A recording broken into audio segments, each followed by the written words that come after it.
ekyengero ekyokubiri alfaragh, okubanga Allah akuwadde ebiseera nakyo kinene. Abantu balina biseera, naye Allah akuwadde nti olinawo ebiseera osobodde okujja n'otuulako wano. Ate weewuunye nno omwana wattu kankuyono kino kimu, abo boolabye abafulumye si bonna nti bali bize, naye bino Allah alonda, yakhtaaru man yasha, alonda gwaba yagadde. Nolwekyo Allah ebbanga lyamala nga akuwadde obulamu n'akuwa n'ebiseera, engeri yokka gy'oyinza okumwebazaamu kwe kutuula mu ntuula nga zino. Kyoba olaba nti mu hadithi al-Qudusi Allah jalla jalaaluhu yagamba ana jaliisu man dhakarani, nze ndi n'oyo akolaki, anzijukira. Wano wooli oli naani? Wano wooli oli naani? Nabbi Muhammad yagamba mu hadithi emu, majtamaa qaumun fi baitin min buyutillah, abantu tebayinza kuŋŋaana mwemu ku nyumba za Allah guno omuzikiti, yatluuna kitaaba Allah, nga basoma Qur'ani, wayatadarasunahu fima bainahum, nga webejjukiza n'amateeka g'obusiraamu nga we tuli kati, illa nazalat alaihim sakina, okujjako owekitiibwa Allah abassaako obutebenkeevu. Tusa Allah butuseeko, ddamu nnyo amiina. Allah yabogerako mu Qur'an bamalayika n'agamba la yaasuuna allaha ma amarahum, bamalayika bo boolaba tebajemera Allah kyaba balagidde, wayafaaluuna ma yu'maruun, bakola ekyo ekiba kibalagiddwa. Tulina bamalayika. Allah yagamba, nabbi yagamba mu hadithi eyo, wadhakarahum llahu fi man indahu, Allah n'aboogerako maaso ga malayika be. Gwani nzaani Allah bali mukwogerako kati? Allah buza malayika be, hal rauni bali bandabyeko? Abagamba nedda.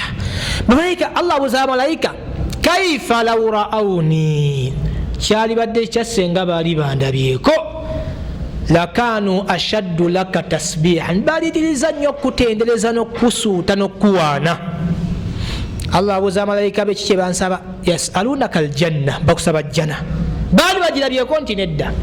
Ku nkomano ya hadithi Allah agamba malayika mujulire anni qad ghafartu lahum, mbasonyiye. Sallallahu kisonyiwe ziba sente nze nzireka. Kikyo kankuuza ekibuuzo, Allah okusonyiwa n'amazambi go gafuula ebirungi, ki ekiyinza okuwugula ove ku nsonga eyo? Olaba otya kiyinza kubaki? Basira, Allah akuyisa akugambye jangu nkusonyiwe n'amazambi go ngafuulemu birungi, kinene ki ekiyinza okuwugula n'ogamba Allah ndeka ngenze? Kiyinza kubaki? Nabbi Muhammad lumu aba asomesa nga nange wentudde wano nga nsomesa, sajja basatu tebakola ki? Ne bajja. Omu ku bo yakoma wali n'atambula neyegendera, agamba yo tebamalira biseera, mbadde manyi oba mupiira, n'agenda. Owokubiri n'ayingira n'atuula emabega neyeesigama ne ku kisenge nga bamwe mukoze. Ye owokusatu n'agamba nedda, n'ajja mu maaso n'atula kumpi wano ng'era bamwe bakoze. Nabbi wamaliriza n'agamba basahaba, ala ukhbirukum bi akhbari thalatha, mbabuulire ku mawulire gwabo abasatu nti ye. N'agamba amma al-awwal, ayasoose, a'rada anillah fa a'rada Allahu anhu, yeesambye Allah n'ayitawo buyinsi n'atambula ne Allah n'amwesamba. Oyinza ofuluma nga owulidde ekyo? Ayinza ofuluma afulumye? Weesambye ani kale gwafulumye yeesambye ani? Bate muddamu Allah tutaase okumwesamba. Allah tutaase okumwesamba. Edduwa jiddemu nnyo, Allah tutaase okumwesamba. N'agamba wa amma thani, ate owokubiri, istahya min Allah, akwatibwa ensonyi ku Allah n'atuulawa. Takomya kutula mega n'akola batya?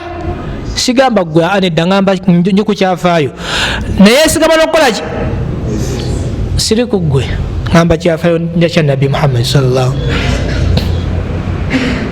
nagamba akwatibwa ensonyi ku Allah ne Allah akwatibwa ensonyi gyali yamanyi nagamba naye n'owokusatu aqbala azeri Allah fa aqbala Allah alayhi ne Allah nagenda gyali kati nawe gwatudde wano kati nawe webale ddala oli mu bameka abasatu abo oli muwali ayasoose ayisewo buyisi neyesamba Allah ne Allah namwesamba oba olimu n'owokubiri nakyotegedde oba oli muwakusatu salla ateeke muwokusatu salla ateeke muwokusatu ayagala muteeke muwokubiri naye amuse muwokubiri damunyo amina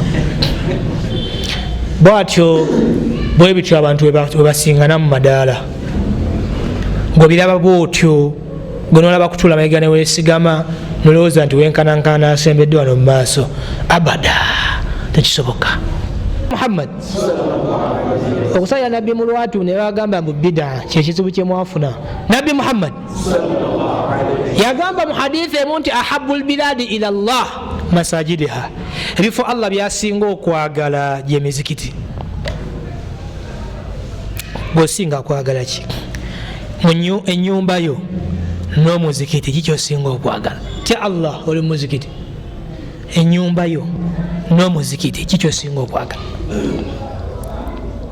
ede muddamu salamu aleikum enyumba yo n'omuzikiti agambye asinga kwagala muzikiti enyumba yo n'omulimu gwo osinga mbanya muzikiti n'omulimu gwo osinga kwagala ki edduuka lyo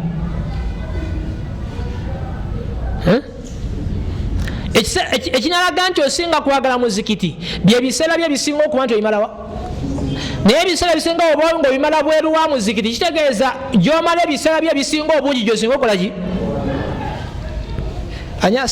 anyinga ye ebiseera bye bisinga yimala muzikiti osinga ewalala osira nga gwe ebiseera bye okusabazo 24 ez'omu lunaku 24 kiro emisano ekiro nga gwe essaawa ezisinga ozimala muzikiti aliwa